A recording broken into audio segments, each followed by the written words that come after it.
তো বন্ধুরা দেখো, আজ সন্ধ্যের খাবার নিয়ে চলে এসেছি ছোলার ঘুগনি। সন্ধ্যেবেলা ভাবলাম কি খাবো, তো একটু ছোলা ছিল ঘরে, ভিজিয়ে রেখেছিলাম। সেই ছোলারই ঘুগনি বানানো হলো। সবাই মিলে চা আর ছোলার ঘুগনি খাওয়া শুরু করলাম। সন্ধ্যেবেলা বেশ চটপটি খাবারটা ভালোই লেগেছিল। তোমাদের কার কার ছোলার ঘুগনি ভালো লাগে বলো। আবার ওই দেখো মাঝখানে বনু কুকিজ খাচ্ছে, ওটাও দেখাচ্ছে। এরপরেই বাবিন ওর ছোলাটা নিয়ে চলে গেছে কোনায়। দেখো দেখো ওর কাণ্ড, কোথায় কোনায় বসে নিয়ে ছোলা খাচ্ছে। হায় ভগবান, ও যে কি করে কি বলবো।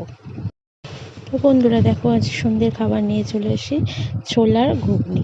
সন্ধ্যেবেলা ভাবলাম কি খাবো, তো একটু ছোলা ছিল ঘরে, ভিজিয়ে রেখেছিলাম। সেই ছোলারই ঘুগনি বানানো হলো। সবাই মিলে চা আর ছোলার ঘুগনি খাওয়া শুরু করলাম।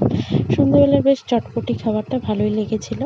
তোমাদের কার কার ছোলার ঘুগনি ভালো লাগে বলো। আবার ওই দেখো মাঝখানে বনু কুকিজ খাচ্ছে, ওটাও দেখাচ্ছে। এরপরেই বাবিন ওর ছোলাটা নিয়ে চলে গেছে কোনায়। দেখো দেখো